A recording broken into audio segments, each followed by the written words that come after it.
Graças a Deus que você está aí.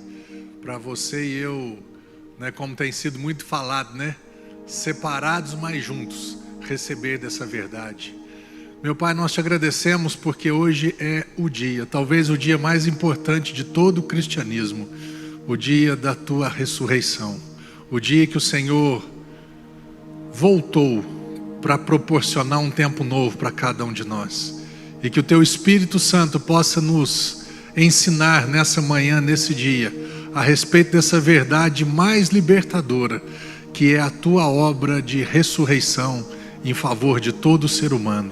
Nós te damos toda a honra e te damos toda a glória, Jesus, no teu nome, amém. Amém? Antes de começar, semana passada eu esqueci, mas hoje não, vamos declarar juntos? Em nome de Jesus eu declaro que a partir de agora eu serei ensinado, transformado e abençoado pela palavra do Senhor. Graças a Deus por isso. Acho que hoje está fazendo um mês, que estamos separados fisicamente. Falo que está sendo chato, cansativo, não está bacana aqui na igreja, não está legal, ficar em casa não está sendo bacana, mas você pode fazer uma conta ao contrário. Qual conta? Hoje nós estamos há um mês, já estamos um mês mais próximos da reabertura desse tempo, do final dessa fase. Amém? Então olhe sempre para aquilo que já passou e aquilo que está à sua frente. Olhe sempre para aquilo que Cristo já fez, que Deus já fez em favor da sua vida. E espere, fale como Paulo, esquecendo das coisas que para trás ficam, avance para o alvo. As coisas que não tem jeito de mudar mais, eu não deixo para lá. Eu estou caminhando em direção ao alvo, aquilo que Cristo, que Deus Ele preparou e planejou para a minha vida. Amém? Vamos falar hoje sobre Páscoa. E para a gente entender a Páscoa cristã, a Páscoa da nova aliança, a Páscoa que nós vivemos hoje, nós precisamos entender a Páscoa no Antigo Testamento. A Bíblia diz em Colossenses, a Bíblia fala que, aliás, várias passagens, o próprio Paulo fala que o Antigo Testamento, ele falando sobre leis, sobre rituais, sobre costumes, eles eram apenas sombra das coisas que viriam. Era uma figura daquilo que viria. O que é uma sombra? A sombra é uma imagem projetada daquilo que está tampada. A luz principal ela incide em mim. Então nas minhas costas projeta uma sombra, mas a realidade não é a sombra. A realidade é o objeto, é a pessoa que projeta aquela sombra. Olha o que está escrito em Colossenses, no capítulo 2, para você entender um pouquinho sobre isso. Portanto, Paulo falando, ninguém tem o direito, ele escreveu essa carta para os crentes, de Colosso, que era uma terra de muita idolatria, porque eram os gregos. Portanto, ninguém tem o direito de vos julgar pelo que comeis ou pelo que bebeis, ou ainda com relação a alguma festa religiosa, celebração das luas novas ou dos dias de sábado. Esses rituais são apenas sombra do que haveria de vir. Mas presta atenção, a realidade, todavia, encontra-se em Cristo. Então ele fala que a realidade é Cristo. As festas, a Páscoa era uma festa cristã, Olha que Lucas 22, que eu anotei ali. Lucas 22 fala que a Páscoa era uma festa. A festa dos pães sem fermento, chamada Páscoa, estava se aproximando. Quando ele fala de sábado, ele fala o sábado no Antigo Testamento, ele era uma sombra do verdadeiro sábado. O sábado é Cristo. Lá atrás era um descanso físico, mas agora é um descanso eterno. Cristo, ele não proporciona tão somente um descanso emocional, um descanso físico, mas Cristo, ele proporciona para você e para mim agora um descanso eterno. Esse descanso está baseado não no que eu faço, mas naquilo que eu creio que Jesus já fez em favor da minha vida. Então Paulo está falando aqui sobre comidas e bebidas, esses rituais, né, o que pode comer, o que não deve comer, o que é permitido, o que não é permitido. Paulo está falando o quê? A respeito dessas coisas que existiam lá atrás no Antigo Testamento, que eram sombra das coisas que viriam, mas ele volta a afirmar que a realidade é Cristo. Para entendermos a Páscoa cristã, volta a dizer, precisamos entender a Páscoa judaica. No capítulo 12 de Êxodo, nós vamos ler quando é pela primeira vez mencionado. E a partir dali, Deus fala para Moisés, a partir de agora, isso é um memorial, faça isso sempre em memória, né? E é algo perpétuo, é algo para sempre. Êxodo capítulo 12, a partir do versículo 1, diz assim: Disse Yahvé a Moisés e a Arão na terra do Egito, que esse mês seja o principal era o mês de abril, entre março e abril, que seja para vós o princípio dos meses, será o primeiro mês do ano. Falar a toda a congregação de Israel, dizendo, no dia 10 desse mês, que cada homem tome para si um cordeiro para cada família, um cordeiro para cada casa. Entretanto, se a pessoa for pequena para consumir um cordeiro, então se juntará com o vizinho mais próximo de sua casa, conforme o número de pessoas, o cordeiro será escolhido na proporção do que cada um puder comer. O cordeiro será macho, sem defeito e de 1 ano.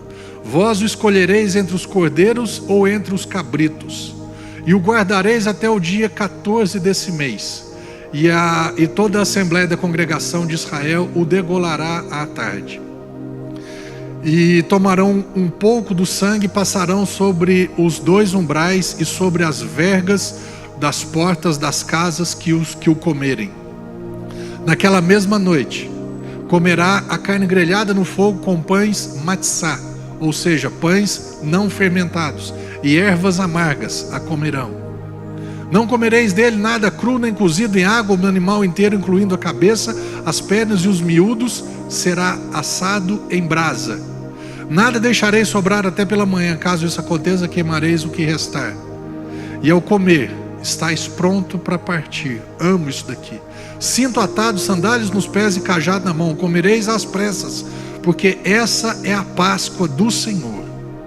E naquela mesma noite Deus falando, eu passarei pela terra do Egito, e matarei todos os primogênitos, tanto dos homens como dos animais, e executarei juízo sobre todos os deuses do Egito. O sangue, porém, será para vós um sinal nas casas em que estiverdes. Quando eu vir o sangue, quando Deus observava e via o sangue daquele cordeiro, ele falou, eu vou passar adiante. A praga de destruição não vos atingirá quando eu ferir o Egito. E ele termina dizendo, nesse dia, portanto, será para vós um memorial, e o celebrareis como uma festa perene, ou seja, para sempre, para Yahvé o Senhor. Nas vossas gerações o celebrareis por decreto perpétuo. Amém? Fantástico isso. A Páscoa era o que? Foi a 10ª praga, foi o 10º e último juízo de Deus contra o faraó, que não permitia que o povo de Israel fosse liberto. Então nós já podemos entender uma coisa: o propósito de Deus é que o povo dele viva sempre liberto, não como escravo. E quando Deus foi falando da primeira até a 9ª praga, o faraó falou não, não, não. E na 10ª praga ele anunciou isso e falou, fala para o meu povo ir. E ele deixou o povo ir. O faraó até a princípio deixou que o povo fosse, mas o coração estava duro ainda. E aí o que acontece? Deus fala, a Páscoa vai ser da seguinte forma: cada família, cada casa escolha um macho, um cordeiro. Ele deverá ser macho, né, jovem e sem defeito, sem mácula. Isso nós já podemos ver Jesus. Lembra de João Batista olhando para Cristo falando: eis o Cordeiro de Deus que faz o quê? Ele tira o pecado do mundo. Ele não simplesmente cobre, ele não tampa, ele simplesmente tira o pecado do mundo. Esse texto aqui fala de Jesus, fala de um cordeiro macho, Jesus homem, nasceu um menino, fala de um Jesus sem pecado, fala de um Jesus sem defeito, fala de um Jesus perfeito, experimentado para esse sacrifício. Jesus, o que seria? No 10º dia, ele seria escolhido um cordeiro, e somente no 14º dia, 5 dias depois, esse cordeiro seria imolado à tarde. É muito bacana que Jesus, na semana da paixão de Cristo, vamos dizer assim, Jesus ele entra na cidade de Jerusalém no domingo, e na segunda, terça, quarta, quinta, 10, 11, 12, 13, Jesus passa 4 dias mais ou menos sendo experimentado, sendo observado pelos fariseus, pelos sacerdotes, para ver se eles achavam nele algum defeito, alguma mancha, alguma coisa que o desabonasse para se tornar o cordeiro perfeito para o sacrifício. 4 dias Jesus examinado, eles não encontram nada. Até o próprio Pôncio Pilatos chega e fala assim: mas eu não vi nada de errado nele. Jesus não tinha pecado, não cometeu pecado, não havia nele pecado algum. E a Bíblia fala que no final da tarde o cordeiro deveria ser degolado, imolado. Jesus ele foi crucificado 9 horas da manhã, mas somente às 3 horas da tarde, ou seja, à tarde, o cordeiro foi imolado, o cordeiro foi sacrificado. E a Bíblia é clara em dizer, fala assim: vocês vão comer todo, alimente-se todo do cordeiro. Você e eu precisamos nos alimentar de tudo que Cristo é, de tudo que Ele se tornou, de tudo que Ele proporcionou como benefício para as nossas vidas. Como falei semana passada, que Davi falava: não te esqueça de nenhum só dos seus benefícios. Não esqueça que as mãos, os braços, as pernas, o peito, o coração, não esqueça de nada daquilo que Jesus fez em favor das nossas vidas. Amém? A Bíblia fala que eles deveriam comer, estarem prontos para partir. Gosto muito disso, porque o partir ali é o seguinte: a partir de hoje será um tempo novo. A partir de agora, depois dessa Páscoa, depois dessa celebração, disso que acontecer hoje, a partir de hoje vocês viverão, experimentarão uma nova vida. Eu levarei vocês a uma terra prometida, a um lugar diferente, a um lugar que vocês não se esforçaram para construir. A terra prometida fala de uma obra consumada. A terra prometida fala de um lugar que o homem não precisa fazer, mas onde as coisas já foram feitas. Lembra da semana passada? O está pago, o tetelestai, a obra consumada. Viver a partir da obra consumada, não é viver para chegar, mas é viver dessa obra consumada, é viver a partir da ressurreição. Não é fazermos um monte de coisa para chegarmos à ressurreição, não é fazer um monte de coisa para chegarmos a Jesus como Cristo. É a partir de Cristo eu vou estabelecer uma nova vida, eu vou viver, experimentar uma nova vida. Amém? Fala de chegar, de partir de um lugar para chegar no outro lugar. E esse texto fala, que é o mais bacana de tudo, fala a respeito do quê? Fala do sangue do animal que seria colocado nos umbrais das portas. E a Bíblia fala que Deus fala assim: quando eu vir o sangue, quando eu ver o sangue, quando eu olhar o sangue de quem? Dos animais? O sangue de quem? Do sofrimento, as ervas amargas falando do sofrimento da escravidão durante 400 anos, que o povo de Israel se tornou escravo do povo do Egito, debaixo da mão pesada de Faraó. Ele não estava falando do sacrifício, ou do sangue, ou do sofrimento daquelas pessoas. Ele fala: quando eu vi o sangue daquele animal perfeito, inocente, sem pecado, sem mancha, Você está entendendo? Você está entendendo que o que Deus está olhando para mim e para você não são as coisas que fazemos, os sacrifícios, as ofertas, os sofrimentos que passamos. Deus, você não está vendo o meu sofrimento. Deus, você não vai fazer de acordo com o meu sacrifício, não. Ele não faz de acordo com o que você faz, Ele faz de acordo com o que você crê que o Cordeiro fez para você. Você e eu precisamos entender que o cordeiro, ele é suficiente para Deus. Esse cordeiro perfeito, esse cordeiro sem defeito, esse cordeiro fantástico, ele é perfeito. Ele basta para Deus. O sangue desse cordeiro inocente, ele é suficiente para Deus. Ele não requer, ele não exige, ele não precisa, ele não espera o teu sangue, ele espera o que você reconheça o sangue do cordeiro em favor da sua vida. E ele fala, não esqueça disso, a partir disso, de hoje, isso daqui será, não faça isso como memorial para que você não esqueça, isso será algo perpétuo, perene, isso daqui vai ser para sempre. O que foi estabelecido hoje é um princípio para todo sempre, para toda eternidade. Todos aqueles que virem, que receberem o sangue do cordeiro, que aceitarem o sangue do cordeiro como um sacrifício de um animal inocente em favor da vida dele, essa pessoa para sempre, todas as vezes que eu vir o sangue, eu passo por cima.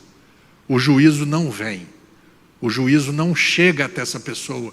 Por quê? Porque o juízo já chegou até o cordeiro perfeito, o cordeiro sem mancha, o cordeiro sem pecado.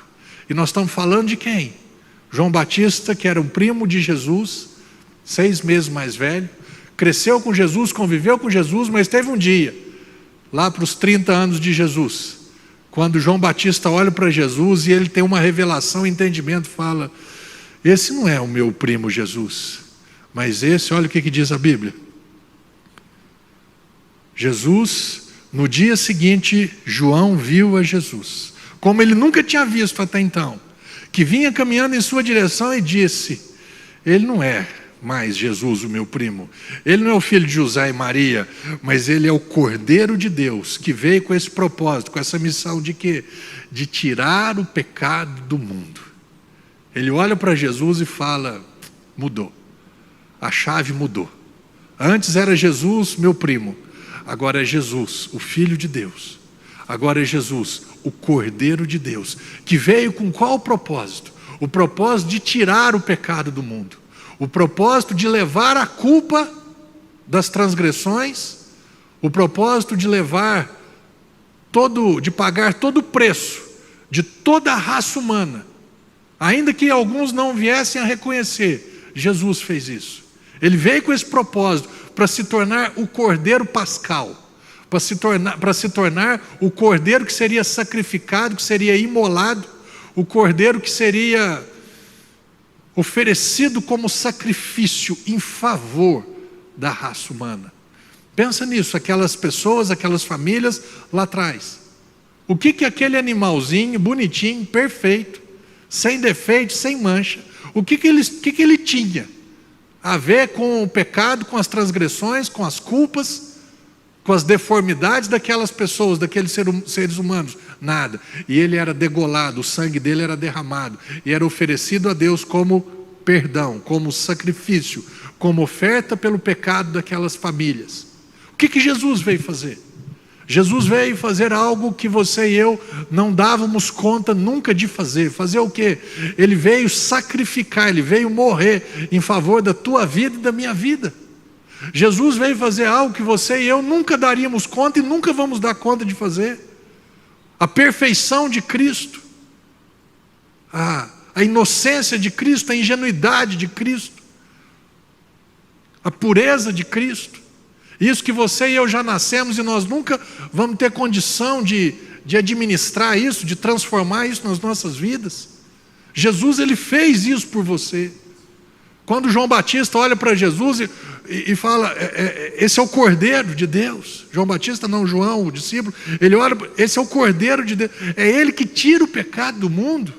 Moço, isso precisa causar algo na tua vida, isso precisa fazer diferença na sua vida, porque entenda, vou falar mais uma vez, Deus não está atrás das suas obras, Deus não está atrás dos teus sacrifícios. Lá atrás ele via o sangue do Cordeiro. Deus quer ver sangue do Cordeiro na minha vida. Ele não quer ver o meu sangue, os meus sofrimentos, as minhas obras, aquilo que eu faço, mas Ele quer ver se eu acredito no que o sangue é capaz de proporcionar para a minha vida.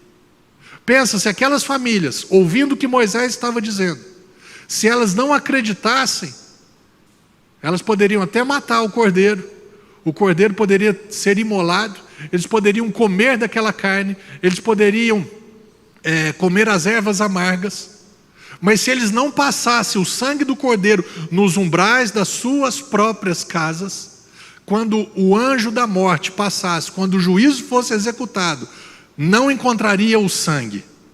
Tem muitas pessoas, ouça isso, que é uma revelação do Senhor agorinha para a tua vida. Às vezes as pessoas estão fazendo o quê? Elas têm até comido, se alimentado do cordeiro.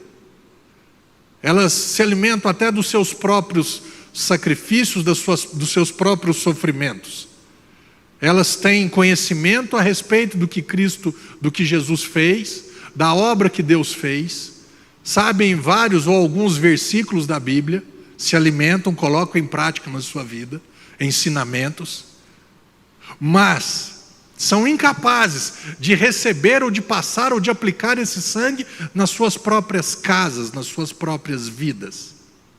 Volto a te dizer, não é o que você faz que te confere essa condição de não viver, não esperar um julgamento de Deus. Esse juízo virá sobre a vida de todas as pessoas. Qual o juízo, pastor?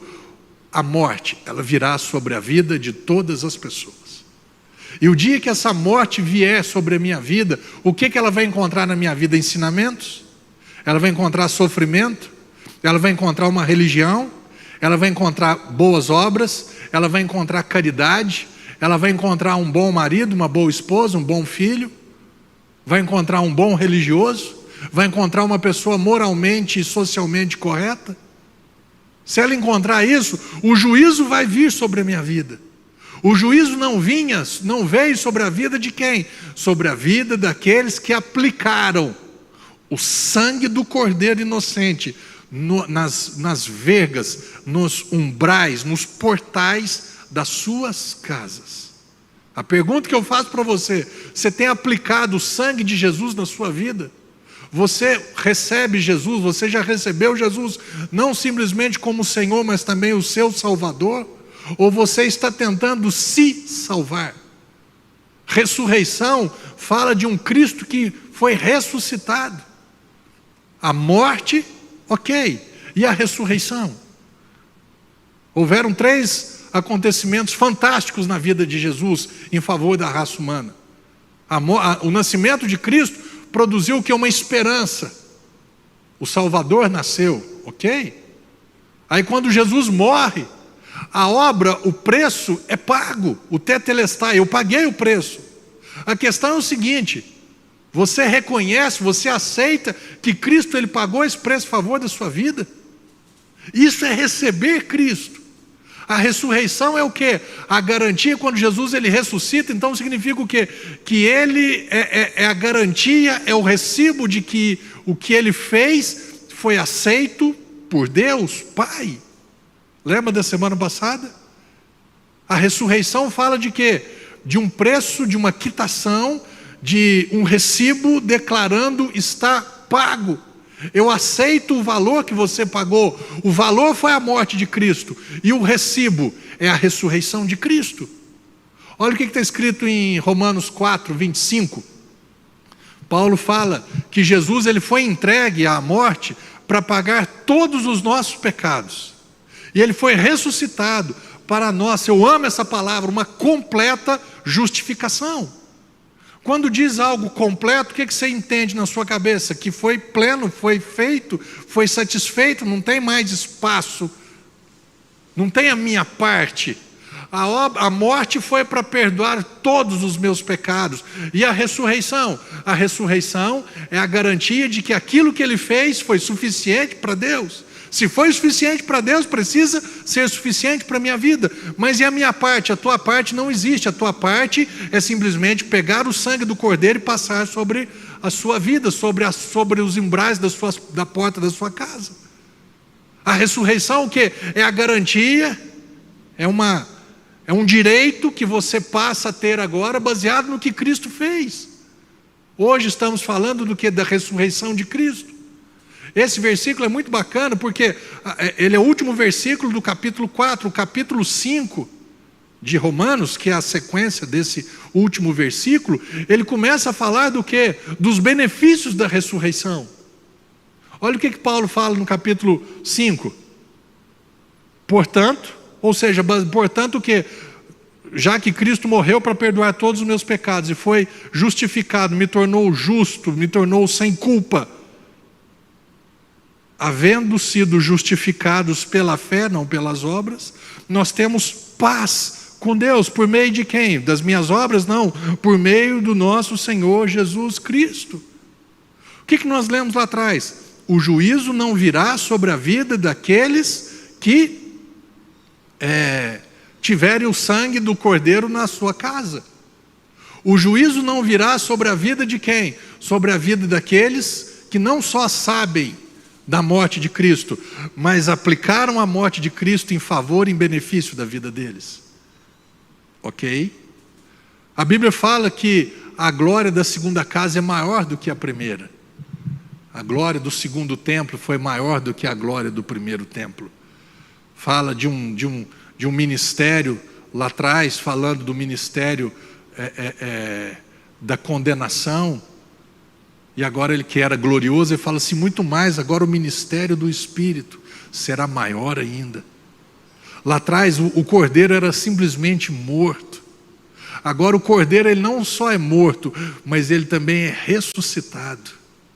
Ou seja, lá atrás era uma sombra, mas a realidade é Cristo.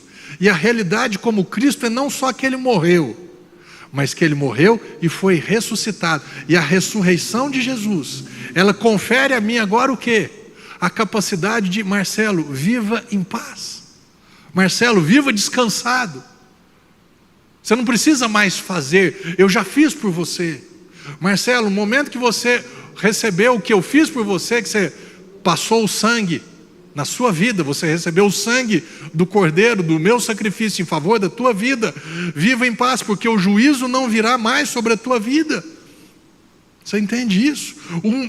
O benefício da ressurreição. Hoje, domingo, o dia da ressurreição, a Páscoa não é simplesmente a morte do Cordeiro, mas para nós a Páscoa cristã é a morte, mas principalmente a ressurreição.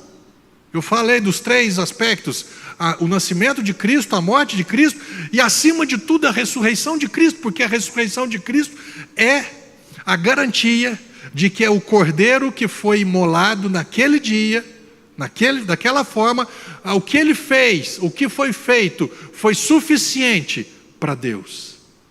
Amém? Paulo sabia disso. Em Filipenses, eu falo que ele fala do currículo antigo dele. E agora Paulo fala, eu estou atrás de outra coisa. Filipenses capítulo 3, olha o que está escrito. Porquanto nós é que somos a própria circuncisão. Todos nós que adoramos pelo Espírito de Deus. Então ele não fala de uma circuncisão física, mas uma circuncisão espiritual. Todos nós que adoramos pelo Espírito de Deus, que nos gloriamos em Cristo Jesus.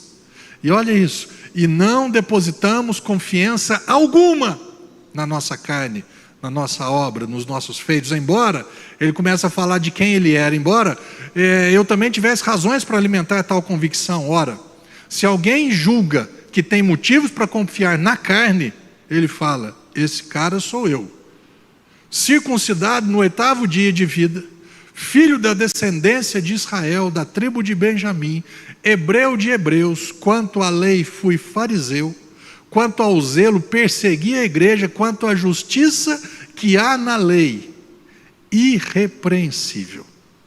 Todavia, o que para mim era lucro, passei a considerar como prejuízo. Por causa de quem? Por causa de Cristo.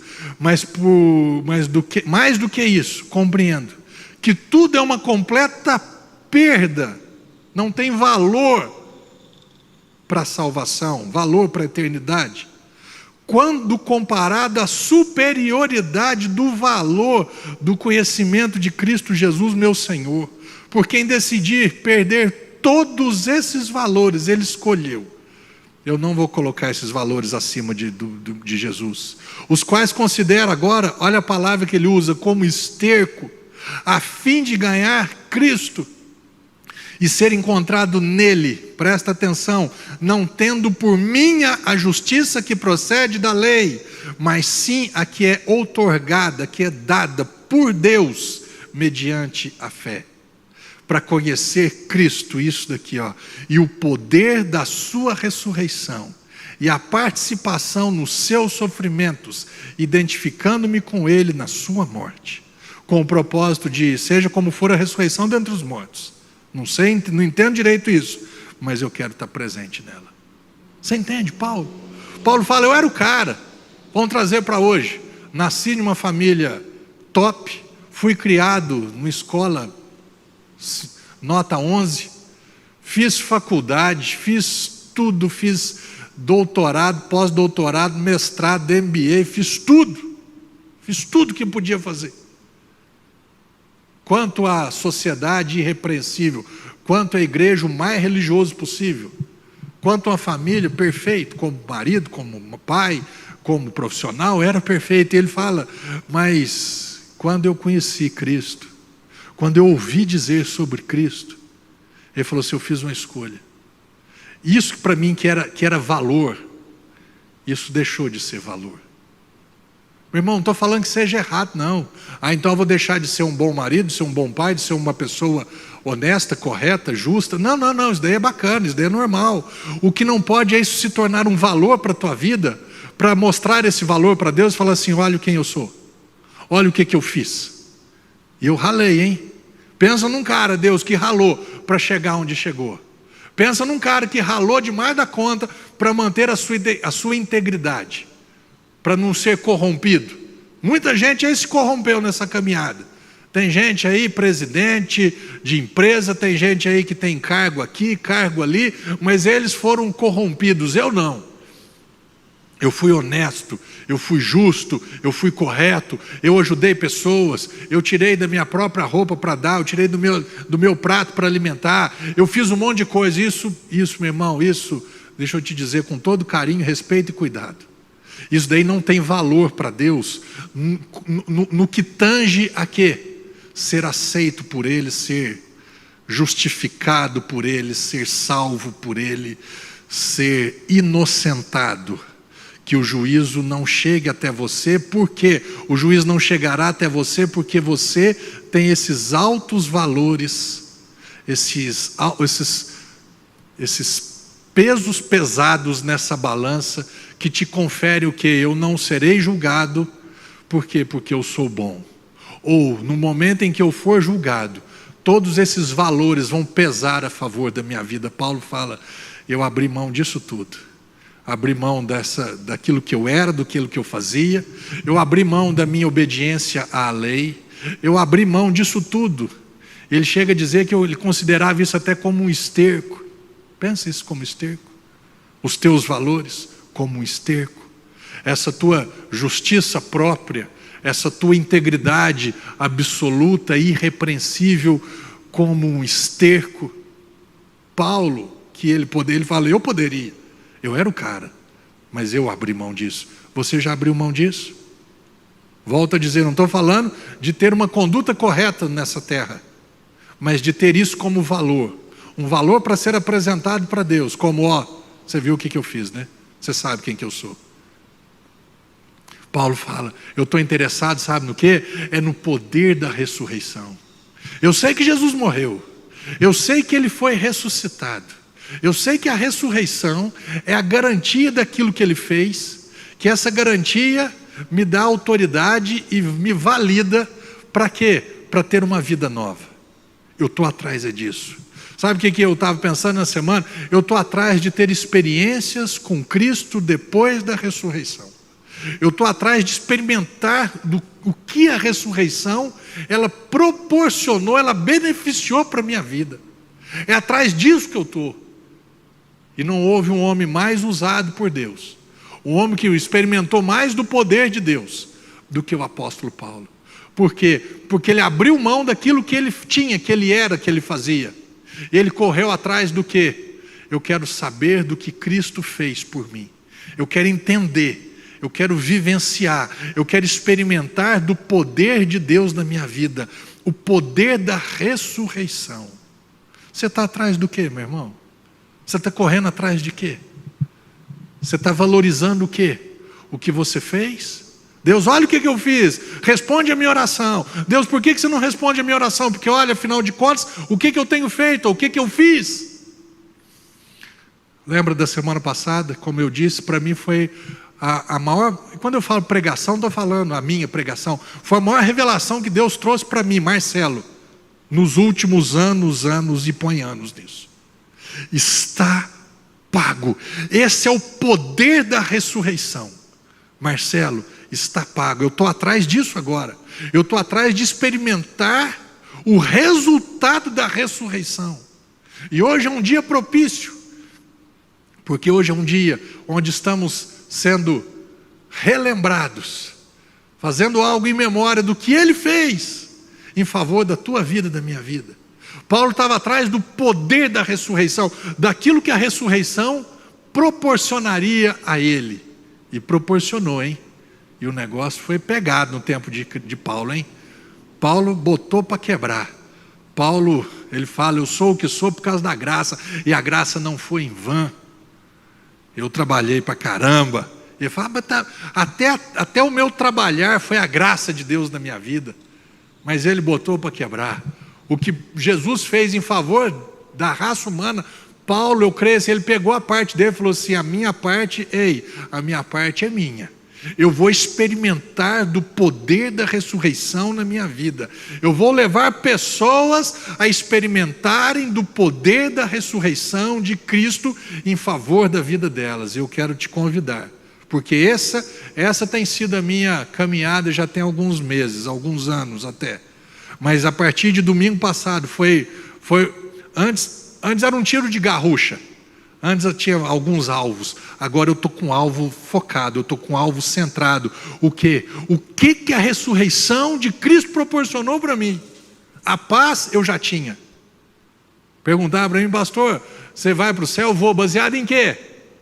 Baseado no que Cristo fez. Não é baseado no que você mudou de vida, que você deixou de fazer isso, não tem nada a ver comigo. Porque tem muita gente que hoje tem um comportamento melhor do que eu tenho ainda, e não vai para o céu. Por quê? Tem ensinamentos de Jesus, passaram por sofrimentos, comeram do cordeiro, comeram ervas amargas, mas não aplicaram, não creram, não receberam o sangue do cordeiro nas suas vidas. Eu vou para o céu, eu estou em paz quanto à minha vida nessa terra e a minha vida eterna. Por quê? Porque eu creio no que Cristo fez, a justificação dele, ela foi completa na minha vida, não ficou nenhuma parte para eu fazer. Por isso que eu vou para o céu. Agora eu estou atrás desse segundo aspecto, o aspecto do poder da ressurreição. Esse aspecto que Paulo estava atrás, falou assim, eu quero experimentar, eu quero levar pessoas a experimentar do poder da ressurreição de Cristo em favor da vida dele, em favor da vida deles. Amém? E tem um outro aspecto da ressurreição que é muito bacana.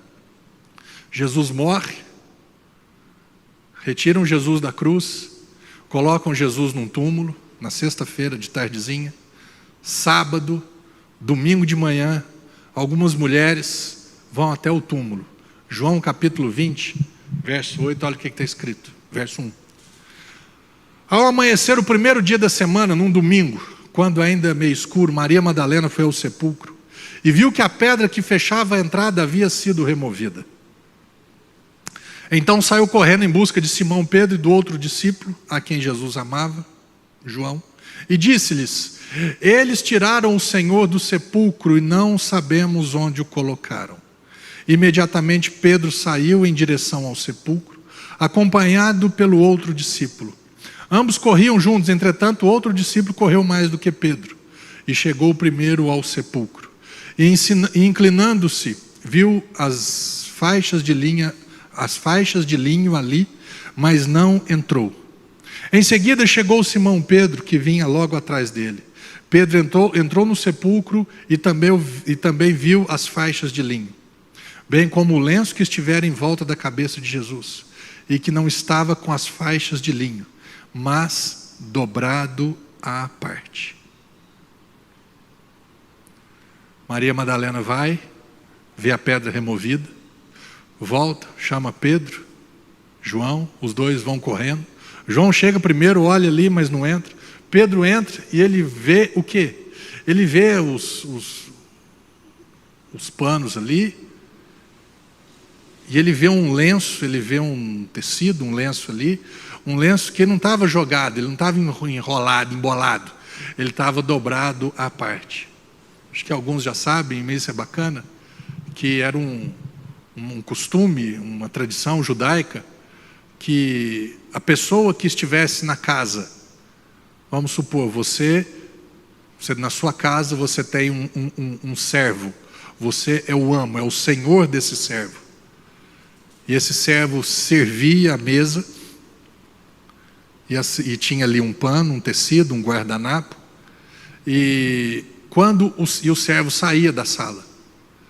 Quando o senhor levantava-se da mesa e saía daquele cômodo, o servo entrava naquela sala e observava na mesa onde que estava ou como que o lenço, o guardanapo estava. Se o guardanapo estivesse enrolado, deixado de lado ali, enrolado, significava que o senhor, o seu patrão, já tinha alimentado o suficiente e ele não voltaria para comer de novo. Então ele poderia desfazer aquela mesa, prosseguir a sua tarefa. Mas quando ele via aquele lenço dobrado, aquele guardanapo dobrado, representava o quê? Ele saiu, mas ele vai voltar. Algum entendimento, outro entendimento fala não de um guardanapo, mas fala de o talit, que era um pano de oração. Quando esse pano estava dobrado, o Senhor vai voltar, então não vou mexer em nada aqui. Mas se o pano tivesse enrolado, se aquele guardanapo tivesse embolado, então eu posso prosseguir com os meus afazeres aqui nesse cômodo. O que isso representa para nós? Jesus, ele foi, mas ele vai voltar. A ressurreição de Cristo fala o quê? Assim como ele foi ressuscitado por Deus, nós também seremos ressuscitados. Olha o que diz em 1 Coríntios capítulo 6. Por seu poder Deus ressuscitou o Senhor, e dessa mesma forma ele vai nos ressuscitar também.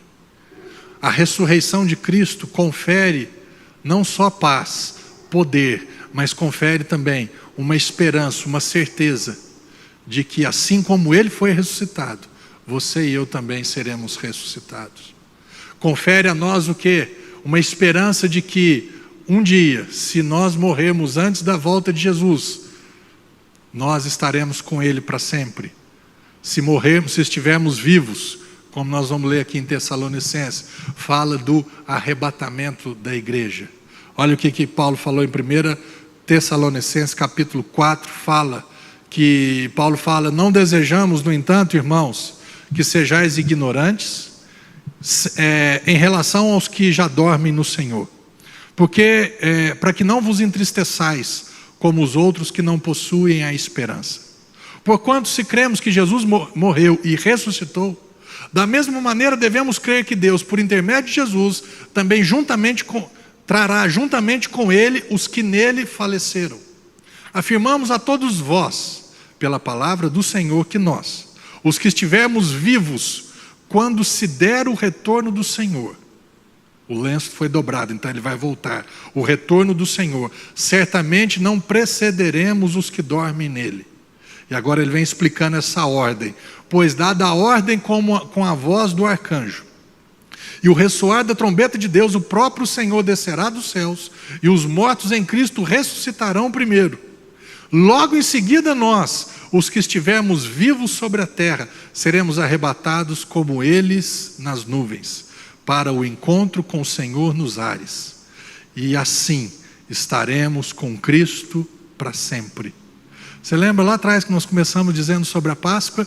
Deus falou, esse é um memorial, é um ritual perpétuo, é para sempre. E agora está falando aqui que a ressurreição de Cristo, ela traz algo para nós perpétuo, para sempre, que é estar com Cristo para sempre. A Pastor, fala um pouquinho sobre o arrebatamento. A palavra arrebatamento é ser tirado com força, abruptamente. Fala de que, se Jesus viesse agora, nesse exato momento, as minhas roupas cairiam e eu e você seríamos transformados. O nosso corpo físico seria transformado num corpo de glória. Pastor, mas e aqueles que já morreram antes de nós, crendo em Cristo? Aqueles que já morreram em Cristo, aqueles que já receberam, que passaram o sangue do Cordeiro em suas vidas, mas já morreram. Paulo fala que eles estão dormindo.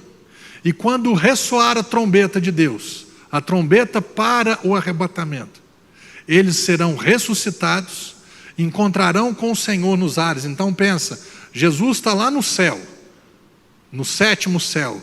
Jesus, ele desce, os que morreram em Cristo se encontram com Cristo, e nós, logo após eles, seremos transformados e estaremos com todas as pessoas que morreram em Cristo, encontraremos com Cristo e passaremos 7 anos, que são as chamadas bodas do Cordeiro, e por aí vai, é outra pregação. Mas o que eu quero que você termine hoje sabendo é o seguinte: lá atrás, a morte de Cristo, a morte do Cordeiro, impedia que o povo de Deus fosse julgado, que o juízo entrasse em suas casas. Agora, no tempo novo, no tempo da graça, não só não entra julgamento, mas como agora nós temos uma garantia, a ressurreição, que aquilo que Cristo fez, que a morte do Cordeiro foi sim suficiente para toda a raça humana. Que você viva em paz, não baseado no que você tem feito, mas baseado no que Cristo já fez por você. Que você e eu venhamos buscar cada dia mais a mesma coisa que Paulo buscava. Eu quero entender o poder da ressurreição. Eu quero descobrir na minha vida, eu quero proporcionar, repartir. A palavra compartilhar está tão em moda aí. Eu quero compartilhar com as pessoas o poder da ressurreição de Cristo, os benefícios da ressurreição de Cristo. E eu tenho agora uma esperança, a esperança de que eu um dia serei ressuscitado porque Cristo foi. A esperança de que um dia eu me encontrarei com todas aquelas pessoas que já morreram antes de mim em Cristo. E a esperança de que eu mesmo, pessoal, individualmente, estarei para sempre com o Senhor, para sempre com Cristo, para sempre com meu Deus, para sempre. Amém. A Páscoa cristã é a ressurreição de Cristo, proporcionando vários benefícios para a tua vida. Não sei se você ainda recebeu o sangue do Cordeiro na sua vida. Não sei se você ainda aplicou o sangue do Cordeiro na sua vida. Se você não fez isso ainda, eu te convido a fazer o que Paulo orientou. Ele falou que se com a tua boca você confessar Jesus como seu Senhor, e no teu coração você crê que Deus o ressuscitou, você será salvo. Senhor é dono. Deus, eu estou entregando minha vida para você. Você passa a ser o dono da minha vida. E como Salvador, você é o responsável por mim e para me salvar. Eu já reconheci que eu não dou conta de me salvar. Crer que Deus o ressuscitou dentre os mortos significa, eu sei que o que Ele fez é suficiente completamente para me tornar justo, sem culpa. Por que o juízo não virá sobre a minha vida mais? Porque o juízo já foi sobre Jesus. Por que o juízo não virá mais sobre a minha vida? Porque eu não tenho culpa. Por que eu não tenho culpa? Porque eu sou perfeito? Não. Porque a minha culpa foi transferida para Jesus. Ele levou sobre si as nossas transgressões e as nossas culpas. Amém? Por isso que não seremos mais julgados. Por isso que a morte passará. Páscoa, passagem por cima. Por isso que nós seremos para sempre dele. Porque a morte não nos alcançará eternamente. Pode alcançar o nosso corpo físico, mas eternamente o nosso corpo espiritual é do Senhor. Portanto, você que está aí, não importa se é hoje, não importa que você esteja ouvindo essa mensagem, até depois que Cristo já veio, até depois do arrebatamento, simplesmente diga para Jesus assim: Senhor Jesus, Eu te recebo agora como meu Senhor, o meu dono, como o meu suficiente Salvador. E eu me vejo completamente inocente e sem culpa. Eu fui justificado por causa da tua morte e da tua ressurreição. Eu sou o teu filho, Pai, e você é o meu Pai para sempre. Em nome de Jesus, amém. Amém, meu irmão? Quero te encontrar, se você podemos não nos encontrar aqui nessa terra, aqui na nossa igreja, em algum lugar, mas certamente você que crê em Cristo, nós nos encontraremos para sempre no céu. Céu, quando eu falo, não estou falando de um céu, estou falando de uma presença, de uma permanência com o Senhor para sempre. Amém? Glória a Deus. Quero louvar a Deus por todos vocês que têm feito as suas contribuições, as suas ofertas, depositado, fazendo transferência através da nossa conta, através do nosso banco. Tem sido bênção, tem acompanhado. Continue fazendo, porque eu imagino que esse mês todo de abril ainda estaremos fisicamente com as portas aqui fechadas. Mas como eu disse lá atrás, o aluguel continua, as contas continuam, mês de IPTU, tudo continua da mesma forma. Então, que você continue também da mesma forma, sendo generoso, sendo liberal, tendo essa alegria em investir, em contribuir, em semear no reino de Deus aqui na nossa igreja. Que essa graça, que esse favor de Deus seja manifesto na sua vida, que você passe ileso por essa situação, que não tenha nenhuma sequela, que você não tenha nenhuma perda, e que se perdas houverem, Deus, Ele é capaz o diabo trouxe perda, o diabo trouxe uma má intenção, Deus é capaz de reverter tudo isso em bênção. Amém? Creia nessa esperança, tenha sempre essa expectativa da manifestação do amor e da bondade de Cristo em favor da tua vida. Amém? Acho que não tem mais nenhuma notícia. Continue firme. Já passamos mais de um mês desse isolamento, estamos um mês já mais próximo dessa nossa soltura, dessa nossa liberdade. Continue firme, continue crendo, continue se alimentando da palavra, ouça menos televisão, porque televisão 25 horas por dia só fala disso. Acho que tudo que você precisava ouvir, você já ouviu. Continue fazendo o que você está fazendo, mas alimente-se da palavra. A fé vem pelo ouvir a obra de Cristo, a obra consumada, as boas novas em favor da tua vida. Amém? Vamos finalizar com as nossas declarações?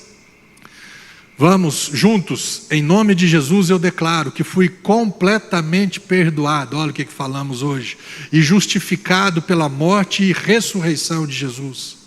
Em nome de Jesus eu declaro que sou curado e sarado, porque Jesus já levou sobre si todas as minhas dores e enfermidades. Em nome de Jesus eu declaro que eu vivo em paz, pois Jesus já foi castigado em meu lugar. Em nome de Jesus eu declaro que sou enriquecido, pois Jesus já se empobreceu por mim. Em nome de Jesus eu declaro que toda a minha família, o Cordeiro, ele é suficiente para toda a tua casa. Que toda a minha família é salva por Jesus. Não que você...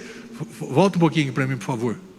Isso não significa, então, você é pai, você é salvo, você aplicou o sangue do Cordeiro na tua vida, então a tua família inteirinha vai ser salva por causa da salvação de Cristo na tua vida. Não. A salvação de Cristo na tua vida vai gerar na vida dos seus familiares essa salvação. Eles também desejarão e experimentarão. Por quê? Porque eles ouvirão, eles verão, eles experimentarão dos milagres do Senhor na tua vida.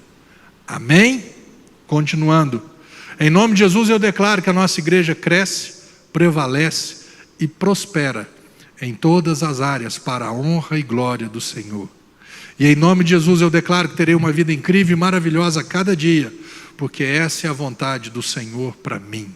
Amém? Meu irmão, minha irmã, glória a Deus pela tua vida, que você tenha uma vida incrível, que você tenha um dia abençoado, que essa ressurreição de Cristo possa te alcançar, possa se manifestar na tua vida e através da sua vida, que o poder da ressurreição alcance você e alcance pessoas através da tua vida. Amém? Deus te abençoe. Até domingo que vem, em nome de Jesus.